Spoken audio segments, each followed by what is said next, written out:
Alright guys, today we are back with another one. We have our steering pump that is waning and actually leaking a little bit, which I think is just coming from the hose. But what we're going to do is we're not actually replacing the whole steering pump itself. What we're going to do is replace the washers, which I actually did yesterday. I'm just going to show you how to do it. And we're actually replacing the suction hose itself that goes from the reservoir up to the steering pump itself. Alright, these are the parts you're going to need. Right here, this is for the one O-ring, because there's two O-rings. There's a top O-ring and a bottom O-ring. That's one of them, then you'll be able to search the other one.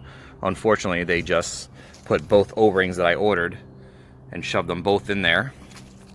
Assholes. And this is for the suction hose. That is the part number and everything. Alright, so first what you got to do is you got to take off the engine cover. Take that off there. Lay that to the side. As you can see, this is where it's going to be, right here. I don't know if you all can see that. Right here, here it is. That's the suction hose, and that's the steering pump. That's over here, and this is the line right there. So we're going to take the cover off over here as well. Lay that down. All right. So this is your steering pump here, with this pulley system as well. And then your reservoir. And this is where I believe the leak is, with the suction hose. It's coming from there all the way up to the pump. I have changed out the O-rings. So we're going to go from there. Okay, so now what you have to do is, if you just want to change the O-rings and see if that is the problem, right here you have these two bolts for the top. They're 10 millimeter. You just have to take them out. Now when you're doing anything with all this, just make sure you have a lot of rags or paper towels handy, because there will be some leakage. You don't want to get that everywhere. You want to avoid that. So underneath here is going to be one of the O-rings, and they're colored. One's orange, one's black. So it's either orange or black up top, and then either orange or black here. So this is a black plastic piece here. This whole thing comes off. There is a bolt, if you can see it, right there, that is holding that plastic piece on. Should be a 10 millimeter as well. You kind of have to wiggle in there with a small little wrench, but that will come out, and I'll watch that as well. And that will pop off, and there's an O-ring there as well. Suggestion is you got to use pliers to remove this down the hose. Take the hose off, makes it a lot easier. That could be a potential $10 fix, and then that's it. But I do believe that I have leakage coming from the reservoir, just because this hose is old. So that's what we're going to be changing. This does here, the reservoir does pop out, and you can move it around. I'm going to use pliers to get in there and loosen up the clamp and pull it off. I'm actually going to be using a plastic Chinese food container to catch all of the power steering fluid. Make sure it doesn't get everywhere, and it's basically just a plug and play with the hose. You just remove that clamp, and you put the hose on. This is what the hose looks like, the same exact one. And that's really it. We're going to get going. Okay guys, just want to show you what I did.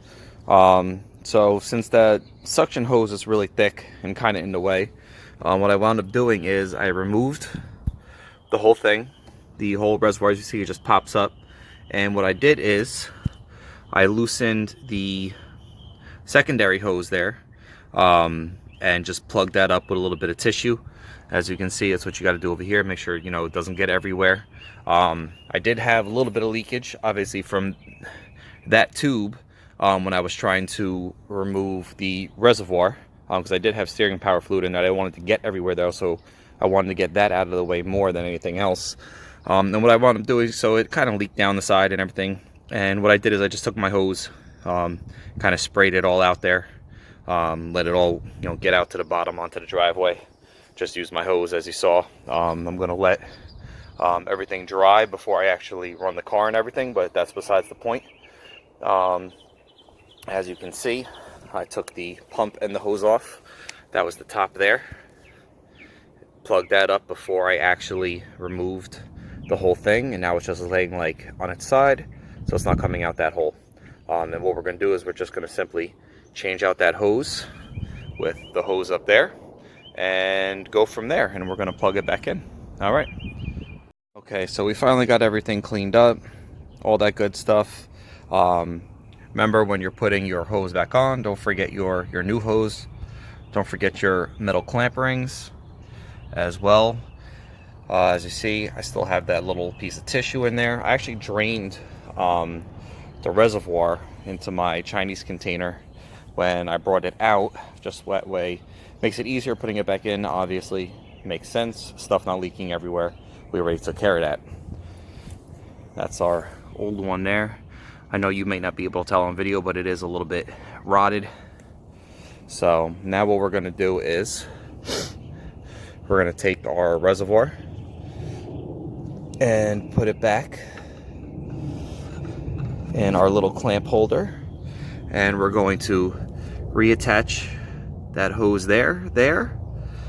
We're going to reattach our hose up here, and then we're going to fill her back up. Also, as a reminder, make sure that when you're putting anything into Honda, make sure you get the Honda fluids, especially when it comes to the power steering fluid. I got this from the Honda dealership over in Hillside, New Jersey. All right, so now we're gonna put this all back together, and we're gonna see how it goes. All right, so as you can see, everything's running smoothly. When we filled up, I don't know if you guys can see that on video, we are a little low because it's running through the system.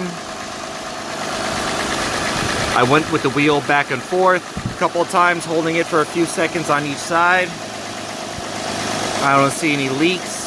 Before, that was a little moist down there, so definitely there was a leak coming from, I'm assuming, from there. I also changed those O-rings, like I said before. The one that is on the in that metal piece, and the one that is in that plastic and metal piece, the one that's on top there. So when more things break, more things are going to get fixed. Catch y'all next time.